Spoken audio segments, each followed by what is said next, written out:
Salut salut, bienvenue pour un nouveau vlog. Pour moi aujourd'hui on est dimanche 19 janvier et il est 11h02 du matin. Donc je voulais commencer ce vlog hier, je voulais vous prendre hier dans la journée. De base j'avais prévu hier d'aller à la bibliothèque et au dernier moment, vraiment j'étais prête, hein, j'étais dans la voiture avec les BD à ramener, prête à aller à la bibliothèque et au dernier moment je me suis dit non. Je ne vais pas y aller. Parce qu'en fait, ce qui se passe, c'est que ça fait 2 ans que je suis inscrite à la bibliothèque. Donc là, au mois de février, ça va faire 2 ans. Et il faut que je donne un nouveau justificatif de domicile pour revalider mon inscription pour une année. Vous voyez, parce que si je déménage entre temps, bah, j'ai pas le droit de continuer à rester là-bas. Enfin, emprunter des livres là-bas. Sauf que j'ai pas d'imprimante chez moi. Et j'étais déjà dans la voiture. Vraiment, il aurait fallu que je remonte pour retransférer le justificatif de domicile sur mon téléphone. Et que je redescende. Et franchement j'avais la flemme parce que si j'étais dans ma voiture de base, c'était pas pour aller à la bibliothèque, c'était pour aller récupérer un colis dans un locker dont j'avais besoin pour tourner les vidéos que j'ai tournées hier. Donc je me suis dit c'est pas grave, j'irai à la bibliothèque dans la semaine, peut-être que je vous montrerai ce que j'ai pris à la bibliothèque dans la semaine. Il faut que je me transfère le justificatif et puis je l'imprimerai au boulot. En plus j'ai d'autres trucs à imprimer au boulot parce que hier j'ai aussi fait un peu de tri dans les livres que je veux pas garder. Dans le bas de mon armoire je mets tous les livres que je termine pas. En gros, c'est des livres que je veux pas garder, etc. Et puis, de temps en temps, soit j'en prends une petite sélection, 5, 6, 10, je sais pas, et je vais à la bouquinerie avec pour faire des échanges à la bouquinerie. Ou alors, je sors tout, je scanne tout, et je vois si Gilbert Joseph, notamment, veut les reprendre, et si j'en ai assez pour faire un carton. Ça m'a pris des plombes de faire ça hier.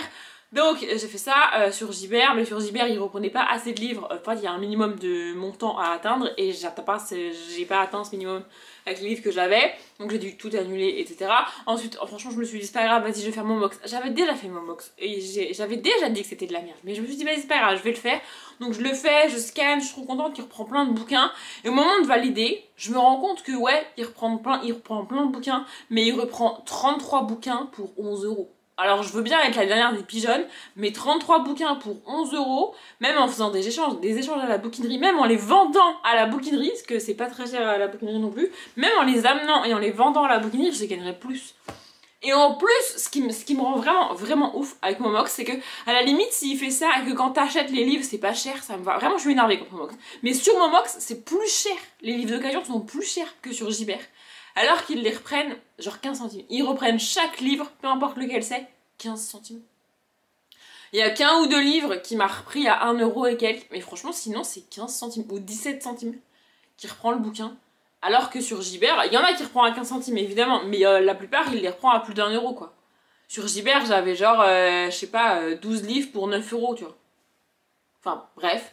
Du coup je me suis dit vas-y flemme, mais j'avais vraiment envie de faire du vide et de faire de la place parce que j'ai plus beaucoup de place dans le bas de mon armoire. Donc j'ai été sur la bourse aux livres. La bourse aux livres j'en avais déjà parlé, c'est un autre système. En fait tu fais tes cartons, t'envoies tes livres et tu as l'argent qu'une fois que le livre est vendu. Alors ça dépend si tu veux l'argent tout de suite ou pas. Moi ce que je veux principalement c'est faire du vide. Et en fait en faisant ça, ils le reprennent un peu plus cher parce que du coup c'est pas dans leur stock à eux. Je sais pas si vous voyez ce que je veux dire, enfin bref. Et en plus tu peux faire, donc tu peux scanner tout livre et tout, etc. Donc là il m'a repris 31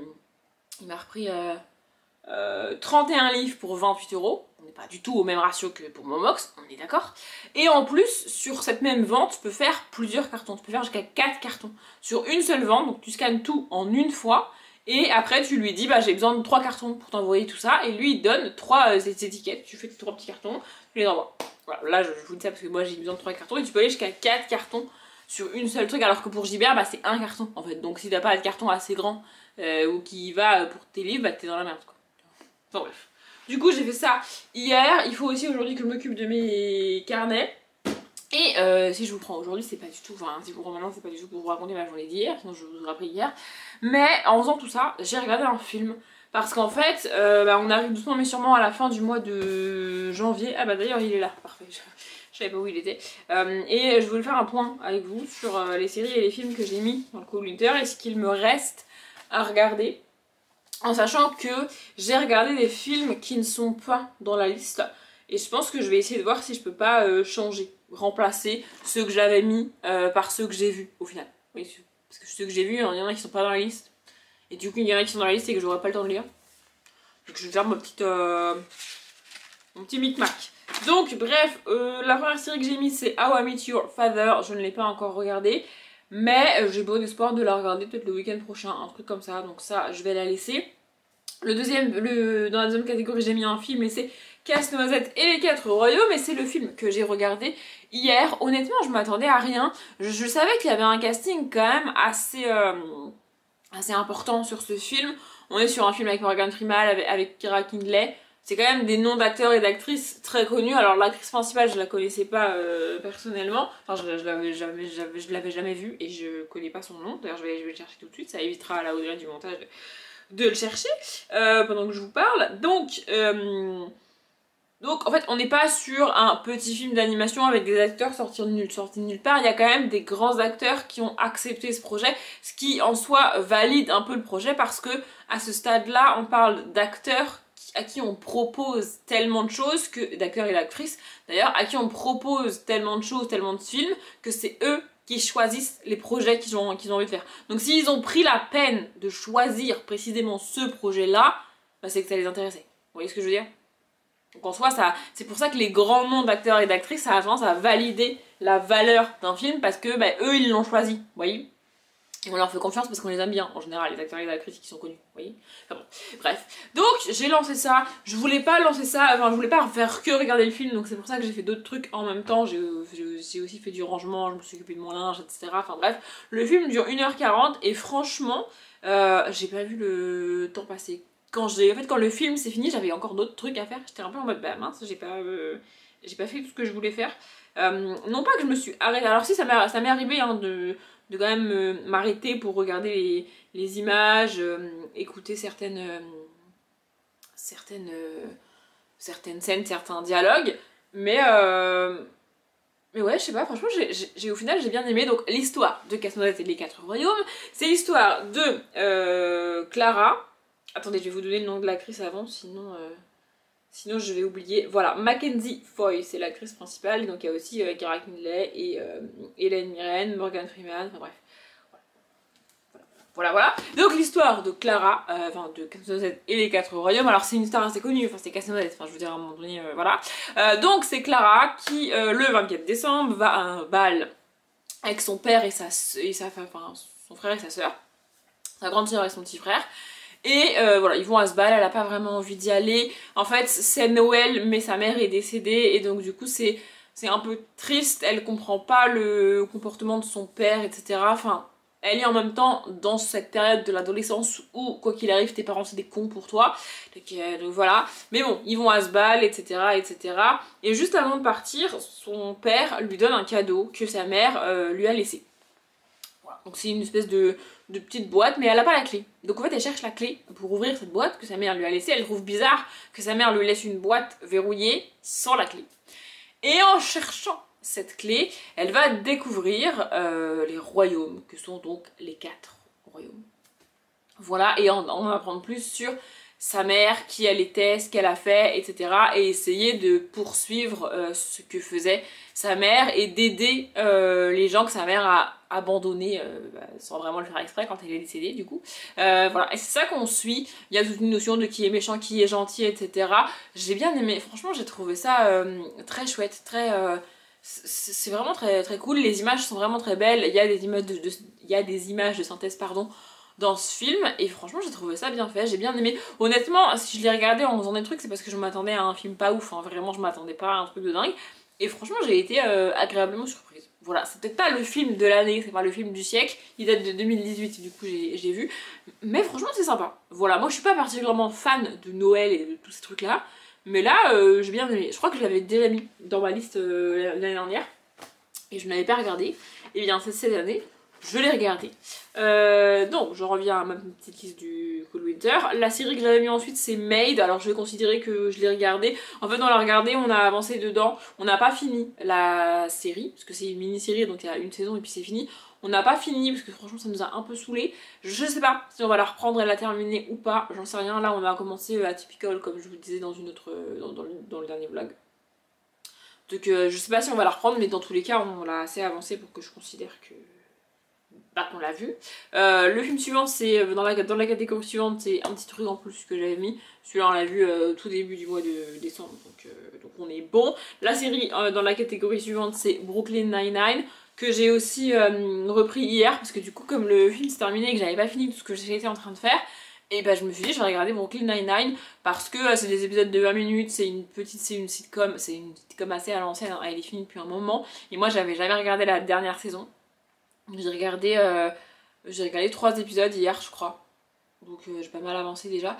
Il y a 10 épisodes, je crois, dans la dernière saison. Donc le but, ce serait de la finir aujourd'hui. Mais je sais pas si je vais y arriver. Mais bien, je la finirai dans la semaine ou peut-être le week-end prochain. Enfin bref. Ça, je devrais pouvoir y arriver. J'aime bien Brooklyn Nine-Nine. C'est l'histoire de... On suit une brigade de police de New York. Mais c'est pas en mode action, en mode on enquête sur des meurtres avec la scientifique. Non.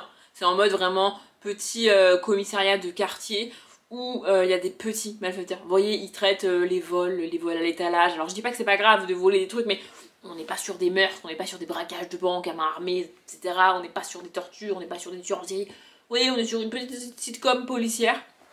Voilà, on suit ça et on suit principalement Jake Peralta, qui est donc le lieutenant de police qu'on suit. Il y a aussi son capitaine. Et mine de rien, pour une série de cette époque-là, il y a pas mal d'inclusion, puisque, écoutez bien, le capitaine du commissariat qu'on suit, là, le capitaine de police qu'on suit, est de couleur, enfin noir, et homosexuel.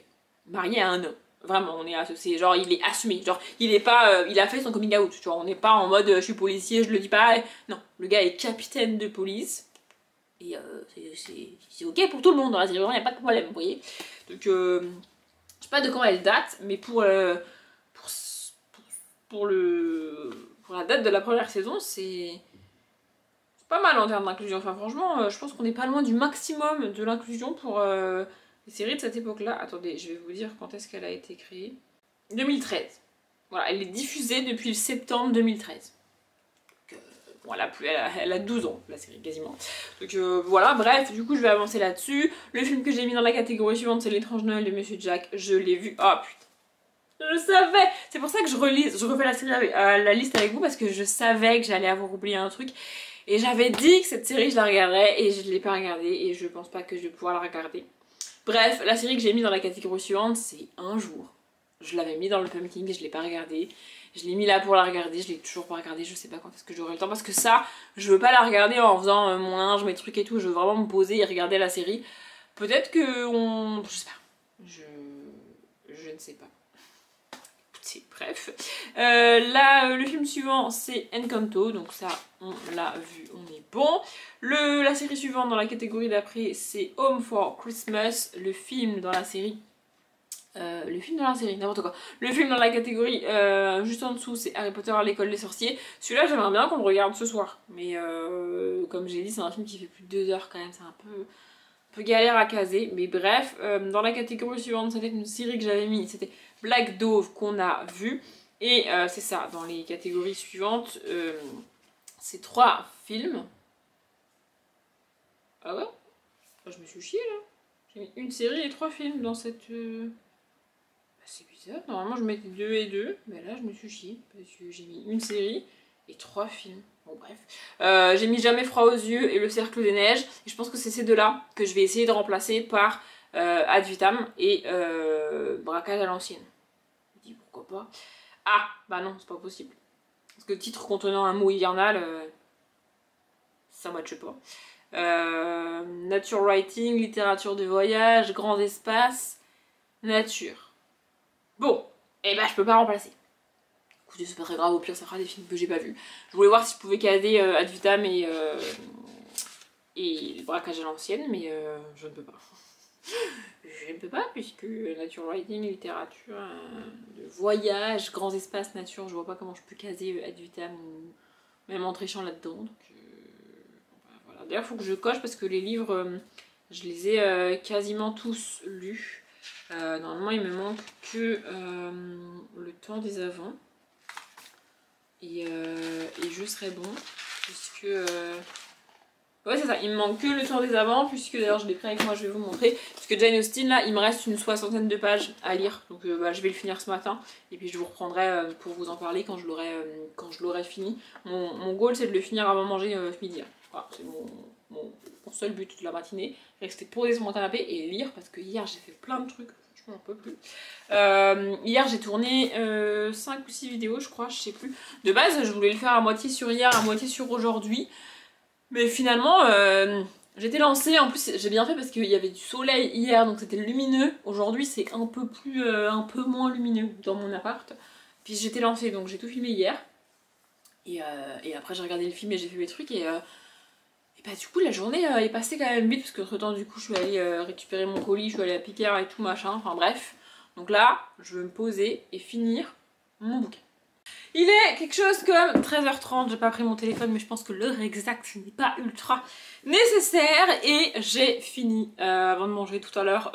Donc les enquêtes de Jane Austen, pardon, le tome 2, Un voleur au bal de Julia Goldin et c'était sympa, vraiment. Je reproche très souvent à des livres des policiers, des thrillers, donc des livres policiers et thrillers, de pas être assez enquête et d'être un peu trop contemporain. C'est pas que c'est pas le cas, c'est juste que quand je reproche ça, ça veut dire que l'histoire qu'on me propose alors que moi je voulais une enquête ne m'intéresse pas. Ici c'est marqué les enquêtes de Jane Austen et la moitié du bouquin c'est pas une enquête. La moitié du bouquin c'est la vie de la jeune Jane Austen. Donc la moitié du bouquin c'est pas une enquête, c'est du contemporain, mais du contemporain qui m'intéresse. Donc je reproche pas à ce livre-là de ne pas être complètement une enquête et complètement complètement ce à quoi je m'attendais, parce que ce que j'ai eu à la place de ce que je voulais m'intéresse quand même. Je sais pas si vous voyez ce que je veux dire. Bref, ici en gros on suit la jeune Jane Austen de 13 ans, on est donc en Angleterre en 1789, j'ai pas vérifié. Mais je suppose que l'autrice a pris la peine de nous foutre la bonne date. Enfin bon, voilà, bref. Et donc on suit la jeune Jane Austen. On la suit à un moment de sa vie où elle n'a pas encore écrit, notamment Orgueil et Préjugés ou Raison et Sentiments ou d'autres bouquins ou d'autres histoires qu'elle a pu proposer avant. Elle n'est pas encore connue. Elle est juste, en fait, dans ces livres-là, elle est Miss Jane et pas Madame Jane Austen. Vous voyez, et elle est Miss Jane et pas Miss Austen parce qu'elle est la deuxième fille de sa famille et que donc le titre de Miss Austen revient à sa grande sœur Cassandra et elle, son statut est vraiment tout pourri parce qu'en fait elle est la deuxième fille d'une famille assez modeste voire pauvre. Sa mère travaille pas, hein, parce qu'on est à une époque où les femmes travaillent pas, et son père est pasteur, donc elle vit dans un presbytère. Ils ont plein d'enfants, ils ont je crois 4 garçons et 2 filles, et donc du coup ses parents vont pouvoir espérer donner une dot à leur fille, donc à Cassandra, leur première fille, mais pour Jane, clairement ils vont pas pouvoir faire grand chose, donc elle pourra pas, elle a pas un bon statut parce que elle est issue d'une famille modeste et qu'elle a pas grand chose à apporter à un mariage, et à l'époque bah si t'as rien à apporter à un mariage, tu te maries pas quoi. Voilà, donc quand on la suit dans ce livre-là, et c'est pareil dans le tome 1, elle est littéralement rien. Mais elle a déjà ce petit côté un peu rebelle, ce petit côté un peu bagarreur pour une fille de cette époque-là. Donc dans le premier, elle mène une enquête sur un pseudo-fantôme dans une abbaye. Et ici, elle se rend au bal de son ancienne école avec sa sœur Cassandra. Et elle va découvrir que, enfin en fait, et pendant le bal, un collier va être volé, et donc elle va un petit peu enquêter là-dessus. Mais le bal a lieu au bout de la page 100, un truc comme ça, voire plus, sachant que le livre fait 280 pages. C'est pas dans les premières pages, elles vont au bal, et au bout de 20 pages, le vol a eu lieu, et l'enquête dure sur tout le bouquin. Pas du tout. On suit Jane Austen qui va à ce bal, elle te parle des gens qui y sont, des jeunes filles qui sont à l'école, elle retrouve des personnages du tome 1 qui sont là, puis elle rencontre un jeune homme, et puis il y a un professeur de danse, et voilà, on est dans cette ambiance-là. Moi, c'est une ambiance que j'aime bien, et Jane Austen, alors, probablement historiquement, mais en tout cas, et surtout dans ce livre-là, est le genre de personnage que j'aime bien. Le genre de jeune fille un petit peu rebelle, qui n'en fait un petit peu qu'à sa tête et qui ne respecte pas toujours les convenances. Oui, j'avoue, j'aime bien ce genre de personnage.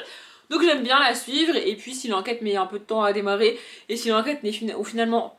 L'enquête est finalement pas ouf, hein. On va pas se mentir, l'enquête est finalement pas dingue, mais le suspect, enfin le coupable a quelque chose d'assez cool, j'allais dire le mot mais ce serait trop spoilant.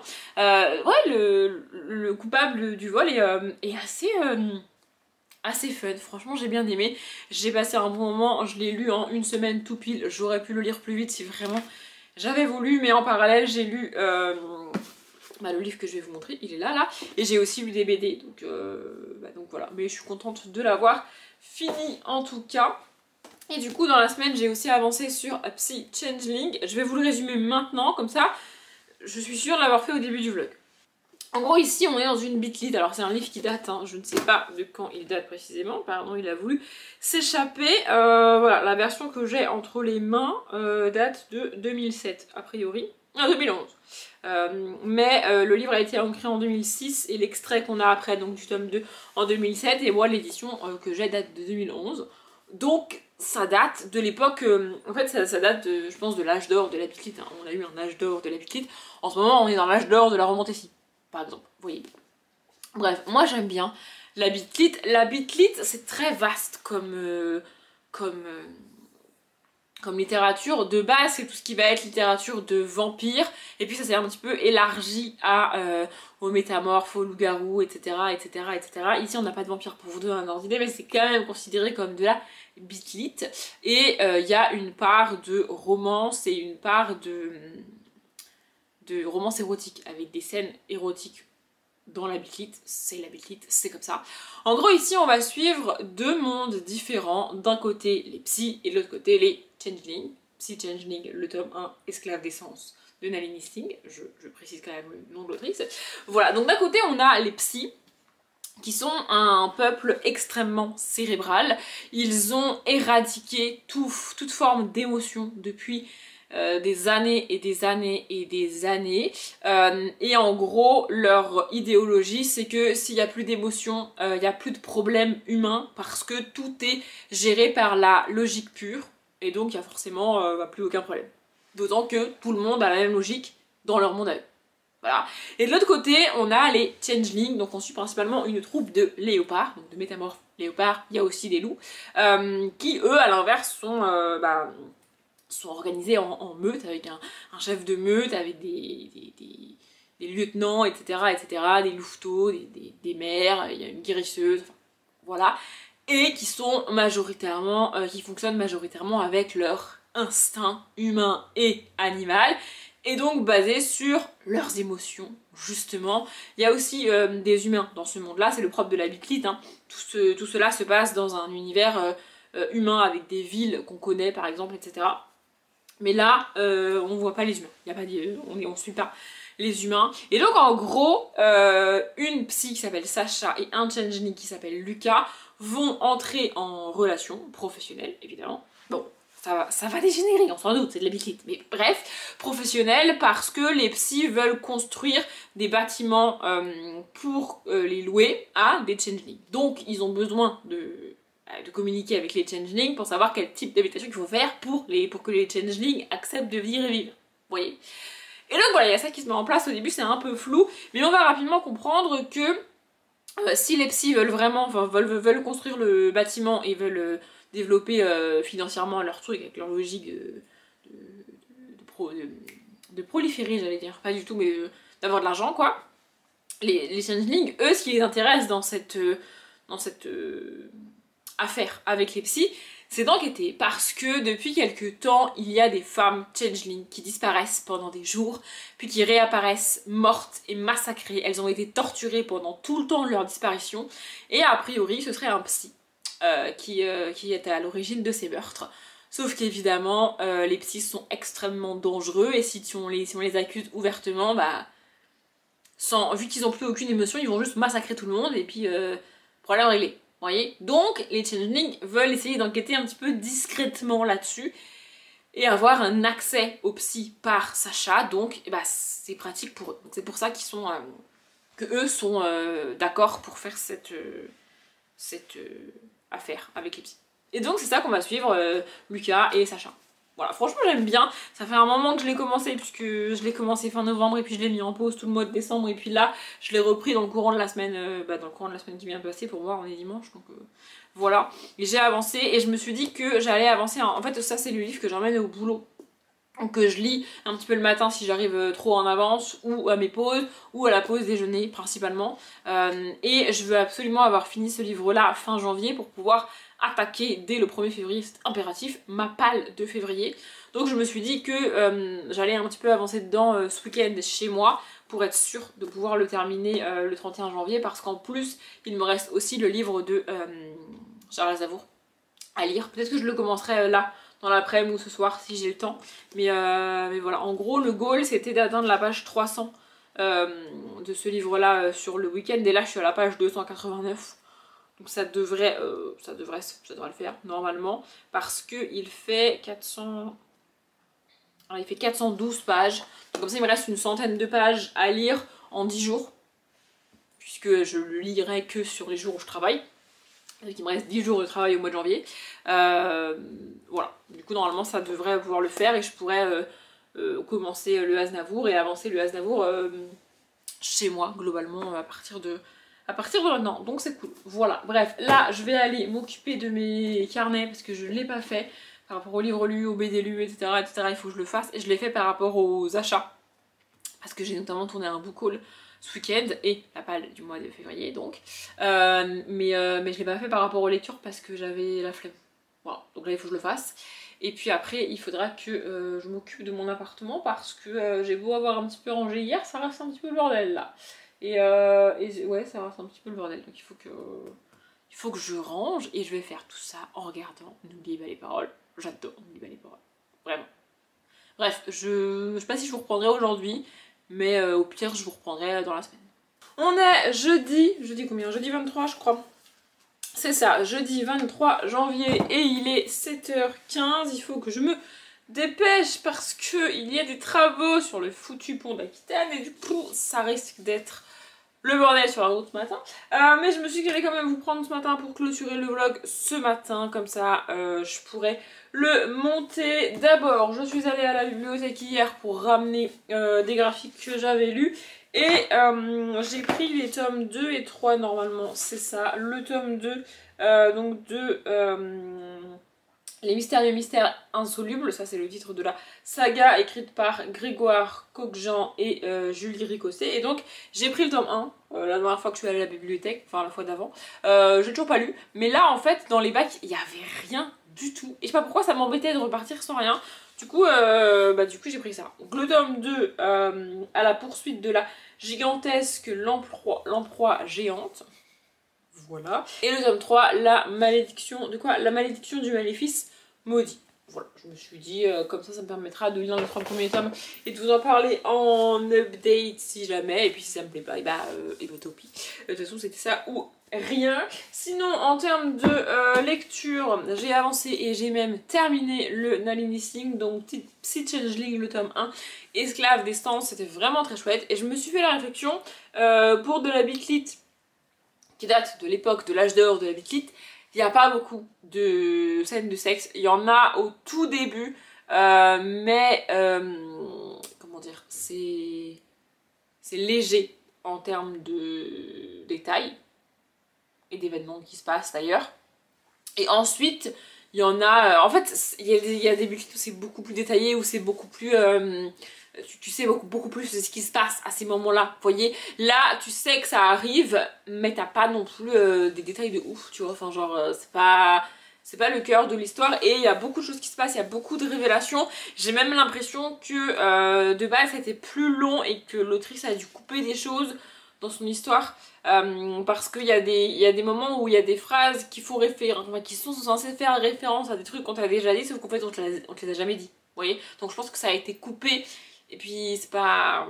Voilà, mais franchement c'était assez chouette. J'ai vraiment beaucoup aimé les personnages, la partie un peu science-fiction. Il y a vraiment toute une partie de connexion de cerveau humain. Il y a tout un réseau visible qui s'appelle le Psynet. C'est un peu comme notre internet, c'est comme ça qu'elle nous le décrit le personnage, mais c'est comme si tu voyais les cerveaux des gens, tu vois, avec des lumières et tout. Enfin vraiment c'est assez scientifique. Enfin vraiment, j'ai bien aimé. Je sais pas quand est-ce que je pourrais lire la suite, mais en tout cas vraiment j'ai beaucoup aimé ce tome 1, c'était assez chouette et je l'ai fini plus rapidement que je ne l'avais prévu. Vraiment. En fait, hier, j'ai beaucoup lu au boulot parce que je suis arrivée plus tôt hier matin. Du coup, j'ai lu hier matin. Puis, j'ai fait une pause le matin parce que j'avais envie d'avancer dans mon bouquin, en fait.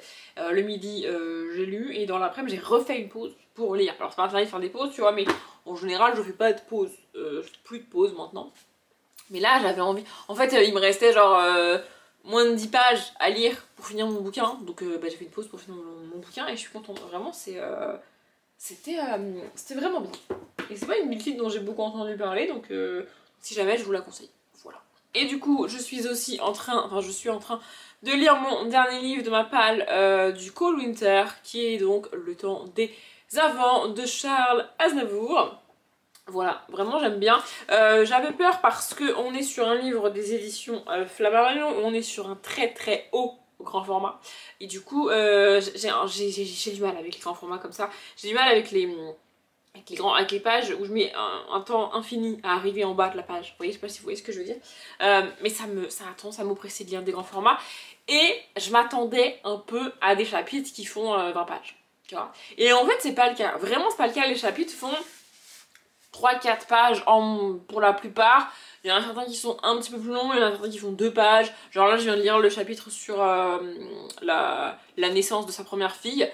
Il s'étale pas non plus là-dessus. Enfin, c'est pas le cœur du roman. Donc ici, c'est pas vraiment une biographie de Charles Aznavour. C'est lui qui l'a écrit tout seul.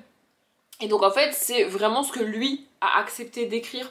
Personne qui l'a forcé, la personne qui lui a posé des questions, il n'y a pas d'interview derrière, il n'y a pas de demande d'un journaliste ou d'une maison d'édition derrière. Il y a juste, il a écrit ça, c'est ce qu'il a envie d'écrire, tu publies pas, bah tu publies pas, tu vois. Mais comme c'est Aznavour, bah du coup ils l'ont publié, tu vois. Donc vraiment c'est des petits bouts de sa vie. Un truc d'ailleurs que j'avais pas compris dans le film. En fait, j'ai vu le film Monsieur Aznavour, donc fin d'année dernière. Et le film démarre, il est déjà petit, enfin il a 5-6 ans quand le film démarre. Vous voyez, le film ne démarre pas à sa naissance. Et donc en fait, ce que j'avais pas compris, c'est qu'Aznavour, il est né en France, tu vois. Avec ses parents et sa grande sœur ont fait le trajet depuis l'Arménie, etc. On parle de temps de guerre, de génocide, etc. Enfin bref. Ses parents ont fui et sa mère était enceinte en fait. Mais du coup lui, ils sont arrivés à Paris et lui il est né à Paris. Et c'est d'ailleurs pour ça qu'il s'appelle Charles Aznavour et qu'il n'a pas un nom arménien parce que quand sa mère a donné le prénom qu'il voulait donner à leur fils, l'infirmière n'a pas compris. Et ce qui se rapprochait le plus en français du prénom qu'il voulait, bah, c'est Charles. Du coup il s'appelle Charles. Oui, mais en fait, Charles c'est son vrai nom de naissance. C'est vraiment ce qu'il a écrit sur son acte de naissance parce que c'est vraiment comme ça que l'État français a décidé qu'il allait s'appeler. Bref, et donc en fait c'est des petits moments qui parlent de vraiment il fait l'historique du voyage que sa famille a fait quand lui n'était pas encore né, puis leur arrivée à Paris, ils voulaient aller aux États-Unis mais finalement bah, ils sont restés à Paris. Puis ensuite il y a la guerre, etc., etc. Et en fait nous on suit donc sa vie vraiment très rapidement, quelle école il a faite, etc. Après c'est pas quelqu'un qui a fait des grandes études évidemment, parce que évidemment c'est pas quelqu'un qui a fait des grandes études parce qu'il avait pas les moyens de faire des grandes études, et parce que très rapidement le théâtre et la musique l'ont attiré, et donc du coup bah c'était pas vraiment compatible avec l'école classique, vous voyez. Donc c'est ça qu'on suit, en fait c'est plein de petits bouts, plein de petits morceaux, pas forcément dans l'ordre, et parfois j'ai un peu du mal à m'y retrouver, mais c'est globalement chronologique où on va suivre comment il est, ses premiers bas sur scène, les premières chansons qu'il écrit, les personnes qu'il rencontre, etc. J'avoue que c'est un peu plus facile de m'y retrouver dans le livre parce que j'ai vu le film. Je peux faire appel, pour la plupart de ce qu'il raconte, je peux faire appel aux images du film, notamment avec Pierre Roche par exemple. Et là, je viens d'arriver à sa rencontre avec Edith Piaf, qui est quand même assez assez forte pour lui et qui marque un tournant un petit peu dans sa carrière parce que pour lui à ce moment-là et pour n'importe qui à ce moment-là, être vu et reconnu par Edith Piaf qui est déjà à ce moment-là une star quasi internationale puisque au moment où il la rencontre, elle part donc quelques semaines plus tard aux États-Unis pour faire des concerts, des trucs comme ça. Donc voilà, elle a déjà son statut de vedette quasi internationale au moment où elle le rencontre et donc être validée par elle, c'est un peu la consécration. Vous voyez, c'est un peu comme quand un grand artiste aujourd'hui, je sais pas qui je pourrais prendre en exemple, mais c'est un peu comme si, je sais vraiment pas qui prendre en exemple, mais c'est un peu comme quand la vedette du moment fait un duo avec quelqu'un que tu connais pas du tout. Ça le valide un peu, tu vois, parce que c'est le même principe que quand les grands acteurs font des films. Je crois que c'est dans ce vlog là que j'en ai parlé, je ne sais plus, enfin bon. Bref, je pensais galérer à le lire et y passer du temps, etc. C'est pour ça que j'ai mis autant de temps à le sortir de ma palle. Et en fait, ça va, franchement, ça se lit plutôt bien. Je sais plus trop quand je l'ai commencé, je l'ai commencé dimanche, là on est jeudi. Alors j'ai lu 119 pages, c'est pas non plus énormissime, mais en même temps, j'ai lu Petit Changeling. Et puis... lundi soir, on est rentré tard parce qu'on a été faire les courses, c'était le bordel sur la route et tout. Enfin bref, en plus j'étais un peu mal lundi soir, j'ai pas lu du tout. Lundi soir, j'ai pas lu du tout ce livre-là. Hier j'ai lu, mais j'ai monté la palle du feuille unique et ça m'a quand même pris un petit peu de temps de monter cette palle. D'ailleurs, il faut que je m'occupe de la description de la miniature, etc. Enfin bref. Et du coup, voilà. Et hier, non, c'est mardi que j'ai monté la palle en février, je sais plus ce que je vous ai dit. Et hier j'ai lu, mais ça va, franchement. Ah oui, et hier j'ai pris le temps aussi de regarder les images qu'on a au milieu. Parce qu'en fait, au milieu, on a plusieurs photos de sa vie, on a plusieurs photos de lui enfant, de ses parents, etc. Et puis des personnes qu'il a rencontrées. Je vais essayer de vous montrer celle avec Edith Piaf, voilà, il a pas de photo de lui avec... Ah si, là. Ouais, c'est ça, là. Là, il a une photo de lui avec Edith Piaf et puis donc à gauche, on a Edith Piaf. Vous voyez, voilà. Enfin, bref, voilà, je vais avancer là-dedans. De base, je m'étais dit que j'allais attendre d'avoir fini le livre de Aznavour pour clôturer ce vlog, mais je risque de pas le finir avant lundi, voire mardi. Or, ce vlog sort le jeudi qui suit, parce que ce week-end, c'est l'anniversaire de ma soeur, donc du coup, on va chez mes parents, etc. On y va samedi soir, comme d'habitude chez mes parents, on va y rester jusqu'à dimanche, probablement dimanche soir, donc je vais pas beaucoup lire, et voilà, du coup. Et puis j'ai pas envie non plus de m'obliger à terminer le livre rapidement pour vous en parler globalement dans ce vlog. Je pense que mon avis changera pas sur ce livre, et ce qu'il y a de cool avec ce livre, c'est que comme c'est lui qui l'a écrit, du coup le livre ne finit pas par sa mort, parce que quand le livre est sorti, donc le livre est sorti en 2003 hein, pour vous donner un ordre d'idée, quand le livre est sorti il était encore vivant, donc en fait on n'aura pas ces scènes, on n'aura pas cette fin avec son enterrement, etc., parce que là vraiment je pense que j'aurais fini en larmes. Ça veut pas dire que je vais pas verser ma petite larme à la fin, mais au moins le livre finira sur l'apogée de sa carrière, je pense, puisqu'il l'a écrit de son vivant, évidemment. Enfin bon. Bref, je blablate beaucoup trop. Waze dit que j'arrive à 42 si je pars maintenant. Or, j'ai encore plein de trucs à faire. Je vais être à la bourre. Donc moi, il faut que j'aille travailler. J'espère que ce vlog vous a plu. Comme d'habitude, je souhaite une bonne journée, un bon après-midi, un bon appétit ou une bonne nuit. Et je vous dis à bientôt.